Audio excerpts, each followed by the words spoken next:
Shalom semuanya. Perkenalkan, kalau masih ada yang belum ngeh dengan saya Pak Bima, saya di bidang wakil dekan bidang kemahasiswaan yang akan mengurusi semua masalah kemahasiswaan. Nah, masalah kemahasiswaan itu apa aja sih yang nanti akan menjadi urusan saya. Ini nanti teman-teman bisa melihat di slide ini, di sini. Ya. Jadi bidang yang nanti saya urusi adalah meliputi bidang keorganisasian, kemudian acara kemahasiswaan, dan perlombaan, dan termasuk di dalamnya beasiswa eksternal. Ya, beasiswa eksternal itu beasiswa yang dari pemerintah biasanya masuk ke kampus, itu nanti di bawah pengelolaan dari bidang kemahasiswaan. Nah, nanti kalau teman-teman ada mengikuti suatu perlombaan, baik akademik maupun non-akademik, nanti bisa dikonsultasikan ke saya untuk mendapatkan support penuh. Tapi biasanya yang nanti akan lebih mudah kalau teman-teman nanti bisa mengikuti perlombaan yang bersifat akademis dan sesuai dengan bidang ilmu teman-teman semua. Misalnya teman-teman dari program studi informatika mengikuti lomba pemrograman atau desain web dan sebagainya, maka itu ada support dari kami karena itu juga mengharumkan nama program studi secara langsung. Tetapi kalau misalnya teman-teman nanti juga ada kegiatan-kegiatan perlombaan di luar akademik, ya misalnya mengikuti lomba futsal dan sebagainya, itu juga ada support. Cuman itu harus dikoordinasikan juga dengan senat, apakah dana mereka masih mencukupi atau tidak. Tapi pada prinsipnya kita akan mencoba mendukung semua kegiatan bersifat kompetisi saudara atau teman-teman. Tetapi yang kita utamakan adalah yang bersifat akademik dan yang langsung menuju ke program studi teman-teman atau bidang ilmu teman-teman, itu supportnya pasti lebih besar. Nah, kalau misalnya kemarin ada beberapa yang ikutin lomba futsal, tetapi kita harus nunggu dulu sampai dia masuk semifinal atau tidak, apakah dia mbak Viscom atau tidak. Nah, beberapa hal tentu harus dipertimbangkan, kalau enggak nanti semua kalian semua suka futsal terus bikin tim terus lomba semua, ya nanti bisa-bisa dana itu tidak terpakai secara bijak, malah justru nanti teman-teman yang akan lomba akademik itu malah tidak terpakai. Maka itu tentunya juga harus ada syarat dan ketentuan yang nanti harus kita diskusikan terlebih dahulu. Nah, tetapi kalau teman-teman mengikuti lomba akademik yang bersifat langsung terhadap keilmuan teman-teman, itu pasti akan 100%, ya saya bisa dikatakan 100% diterima untuk supportnya. Cuman jumlahnya berapa itu tergantung dengan kompetisinya seberapa levelnya. Misalnya di nasional, internasional atau lokal itu beda. Kemudian yang akan kita bahas kali ini, tadi teman-teman udah tahu bidang kemahasiswaan apa aja. Nah, yang akan kita bahas kali ini ada dua hal. Yang pertama adalah soft skill point, yang kedua adalah lulusan terbaik. Nah, soft skill point sendiri itu apa? Soft skill point adalah segala kemahiran yang teman-teman miliki di luar perkuliahan. Ya, jadi apapun yang Anda ikuti di luar perkuliahan yang bersifat untuk meningkatkan atau mengembangkan diri, itu kita sebut sebagai soft skill. Ya, sebenarnya kemampuan itu dibagi menjadi dua, yaitu soft skill sama hard skill. Hard skill itu adalah kemampuan kamu dalam secara kognitif dan psikomotor yang berkaitan langsung dengan akademik kamu. Tetapi kalau yang soft skill itu adalah kemampuan-kemampuan tambahan yang nanti bisa meningkatkan daya jual kamu ke waktu ada di dunia kerja.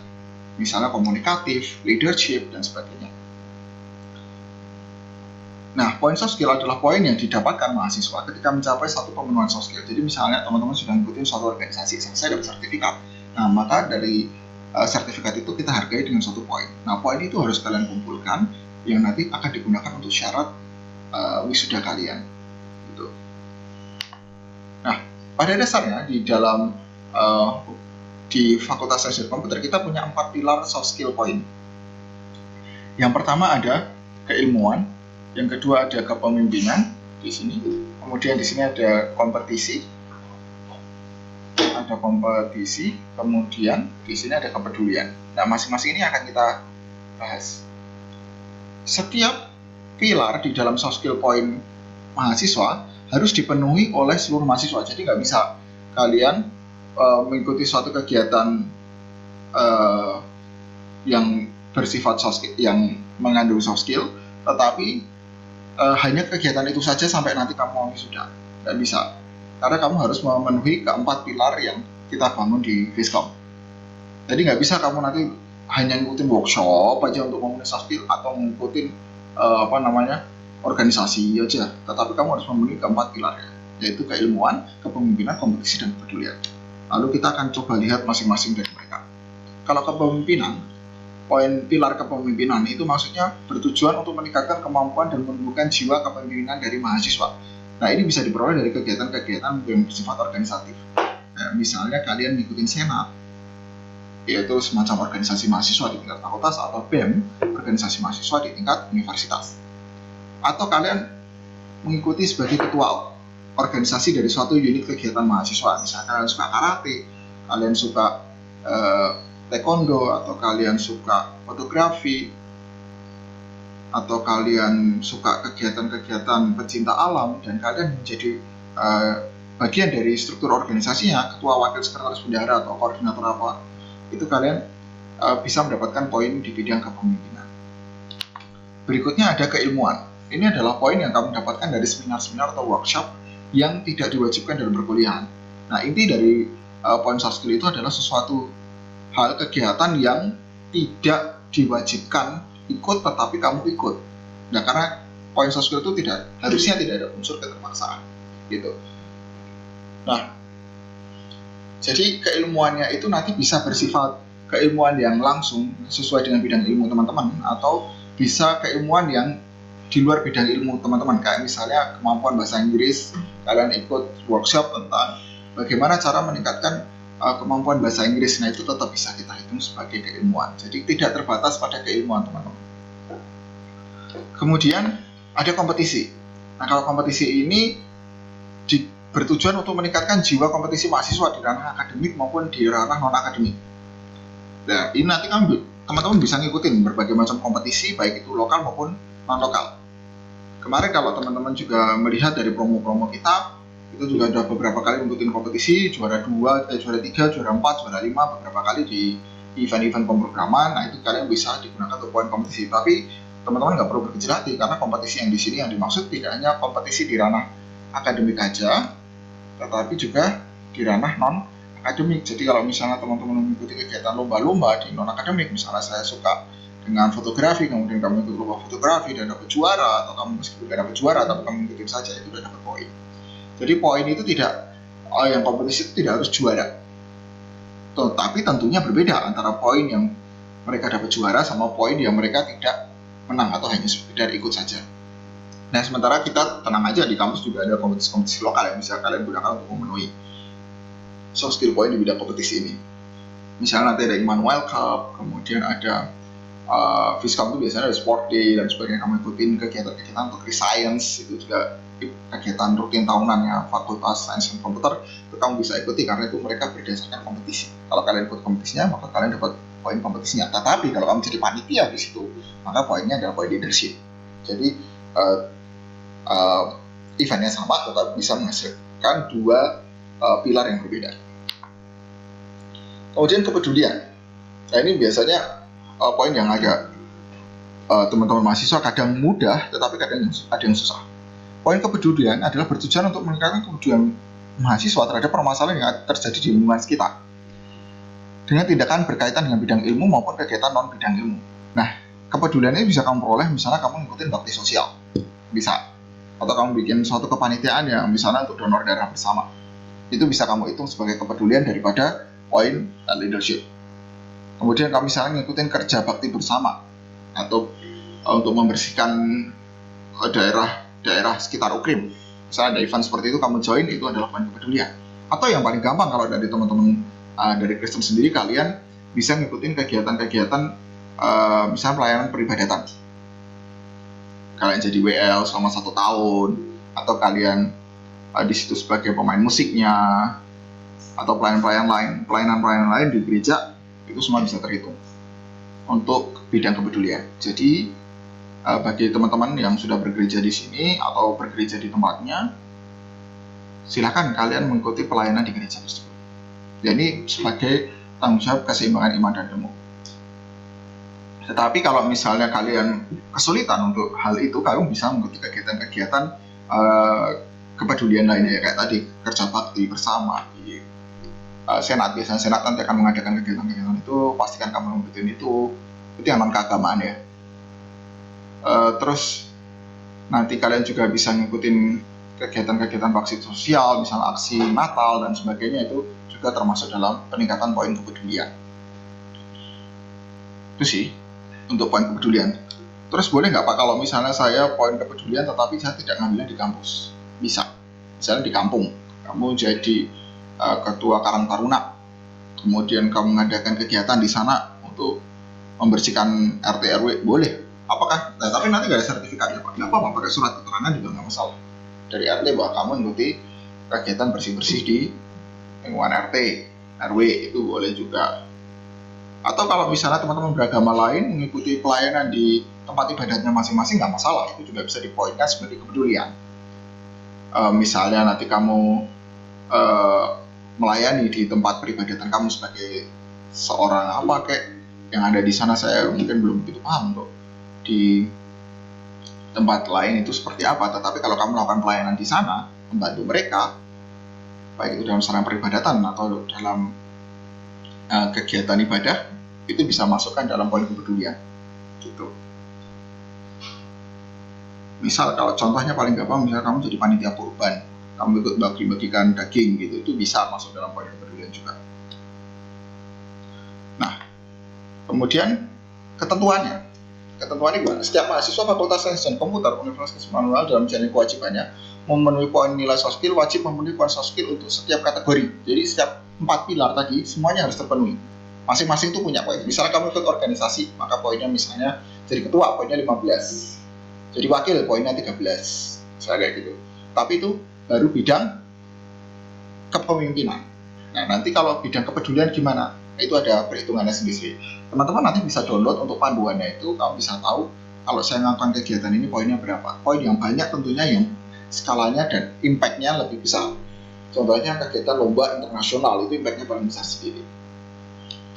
Kemudian nanti nilai minimum untuk kategori kepemimpinan itu ada 10. Di sini ya, ada 10. Nanti untuk kategori keilmuan juga 10.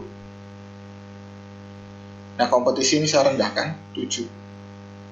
Kemudian untuk kepedulian ada 10. Jadi semua ini harus terpenuhi. Nah, standar umum kelulusan mahasiswa adalah di angka 40. Jadi kalian harus nyari, kalau ini baru terpenuhi, untuk masing-masing kategori baru terpenuhi, itu baru 37, maka kamu harus nyari 3 lagi. Ya, nanti ada beberapa kegiatan-kegiatan wajib yang bisa menghasilkan poin. Contohnya kayak misalnya kalian ikutin makrab atau PK2MB ini aja. Kalian ikut makrab atau PK2MB itu sudah menghasilkan poin khusus. Nanti kalian bisa lihat di panduan poinnya berapa kalau kamu ngikutin PK2MB sampai selesai atau pakai atau ikut makrab fakultas. Ya. Seperti itu. Kemudian ini ada batas kewajaran juga. Ini harapannya supaya kalian nggak over ngambil poin soft skill. Ya, terutama untuk organisasi nih, anak-anak yang suka kuliah rapat tapi nilai akademiknya jeblok. Nah, ini adalah batas kewajarannya. Batas kewajarannya adalah 3 organisasi dalam 1 tahun. Jadi kamu nggak boleh ngikutin 100 organisasi dalam 1 tahun untuk meningkatkan poin soft skill kamu. Kamu hanya bisa ambil maksimal 3 organisasi, gitu ya. Jumlah maksimal jabatan keorganisasian yang dihitung dalam poin adalah 2 jabatan dalam 1 tahun. Maka tadi maksimal 3 organisasi yang berjabatan itu hanya boleh 2 jabatan, misalnya ketua, wakil, sekretaris, bendahara, atau koordinator. Lainnya 1 lagi hanya boleh menjadi anggota. Jadi kamu nggak boleh menjadi 3 ketua dalam 3 organisasi yang berbeda, karena nanti tidak dihitung. Yang dihitung hanya 2.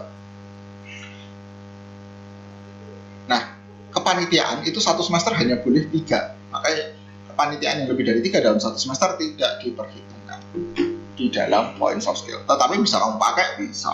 Cuma dalam poin soft skill enggak. Tujuannya apa? Supaya kamu nggak over dalam kepanitiaan. Ini juga tujuannya juga untuk kontrol, untuk senat, supaya kamu supaya mereka gantian dalam pemberian kepanitiaan. Jadi enggak itu aja yang jadi panitia. Kemudian sertifikat penghargaan. Nah, nanti teman-teman kalau sudah mengumpulkan semua, terus nanti dapat apa sih? Nah, teman-teman nanti bisa mendapatkan sertifikat penghargaan ketika sudah selesai dari kuliah di sini. Nanti kamu dapat predikat penghargaan.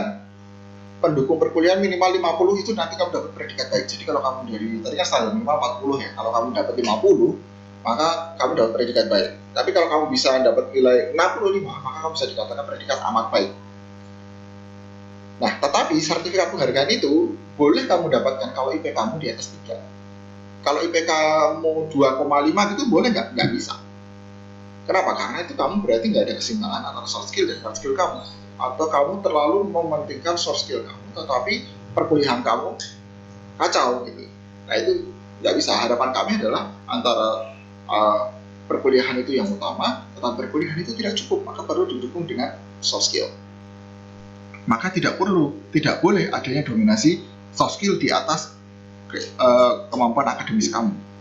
Tetapi nggak bisa kamu akademis tanpa ada soft skill. Intinya sih itu. Kemudian kekurangan poin. Nanti kalau kamu kurang poinnya gimana? Wisudanya bukan wisudanya ditunda, tapi pengambilan ijazahnya yang akan kita tunda sampai kamu bisa memenuhi poin soft skill itu. Oke. Nah ini nanti kalau teman-teman download Excelnya, nanti saya sertakan link panduannya. Nanti ada cara baca Excelnya. Di sini ada nomor, jenis, kategori. Kemudian ada tingkat, bisa lomba bidang keilmuan, tingkatnya internasional. Teman-teman dapat apa? Juara 1, 2, 3. Nanti ada max poinnya. Kalau internasional juara 1 kamu langsung dapat 20. Ini kamu udah internasional juara 1 tuh gak perlu ikut organisasi dalam 1 tahun kamu lebih tinggi ini. Karena ini lomba internasional. Kalau kamu jadi peserta doang dapatnya 6. Itu kalau lomba internasional. Nanti masih ada bidang-bidang lain, kamu bisa baca sendiri di dalam Excelnya. Terus nanti kalau ada pertanyaan bisa ditanya jawab di sesi tanya jawab nanti ya. Kemudian nah, kita juga punya sistem yang akan membantu Anda untuk mengumpulkan poin soft skill tersebut. Nah, terima kasih karena tahun lalu kita sudah berhasil, sebenarnya ini sudah berlangsung selama sekitar 1 tahun yang lalu kita sudah mulai menggunakan sistem ini. Teman-teman bisa input soft skill poinnya di sistem ini, tetapi syaratnya teman-teman harus punya email universitas dulu. Email universitas teman-teman nanti bisa dapatkan setelah PK2MB, karena saya harus menunggu semua data terkumpul dulu mahasiswa, kemudian nanti akan saya buatkan seluruh email universitasnya. Nah, teman-teman nanti masukkan user identity-nya atau emailnya, kemudian nanti masukkan passwordnya. Nanti password nanti akan dikirim, terus nanti kamu bisa mengubah password sendiri. Tapi yang pertama kamu harus punya email universitas dulu. Sudah kamu bisa login ke halaman ini untuk mulai mengumpulkan poin soft skill. Jadi biar nggak hilang, di scan, kirim sini. Apakah harus di scan? Enggak sih. Sebenarnya kamu bisa juga dengan foto HP itu kan lebih, sekarang HP kan nggak jelek-jelek amat ya, kameranya udah bisa jelas gitu kan, nggak VGA kan, sekarang udah pixel mainnya semua, baik kamera depan maupun kamera belakang. Nah itu bisa digunakan untuk memotret sertifikat kemudian masuk sini. Tapi ingat, sertifikat yang bisa difoto adalah sertifikat setelah masuk di UKRIM, bukan sertifikat sebelum di UKRIM. Kamu juara 1, juara balap kuda sebelum masuk UKRIM nggak dihitung ya, tapi semua yang dihitung adalah setelah kamu resmi masuk di UKRIM gitu. Kemudian ini dashboard utamanya. Nanti ada, kalau misalnya kamu sudah mulai ada poin di sini, nanti di sini ada grafik naik turun di sini tentang masing-masing pilarnya. Kemudian nanti teman-teman tinggal nginputin di sini jenisnya apa, kepanitiaan, tingkatnya nasional, lokal, perolehan, nama kegiatannya apa, tanggal pelaksanaannya kapan, kemudian choose file di sini untuk ngupload data-datanya. Nah, data-data yang diupload ini nanti akan langsung merujuk ke angka poinnya berapa. Poin yang nanti akan dirujuk itu akan disesuaikan dengan panduan Excel yang tadi, yang nanti akan dibagikan di akhir slide. Kalau teman-teman sudah dapat slide-nya, di akhir slide itu ada linknya. Kemudian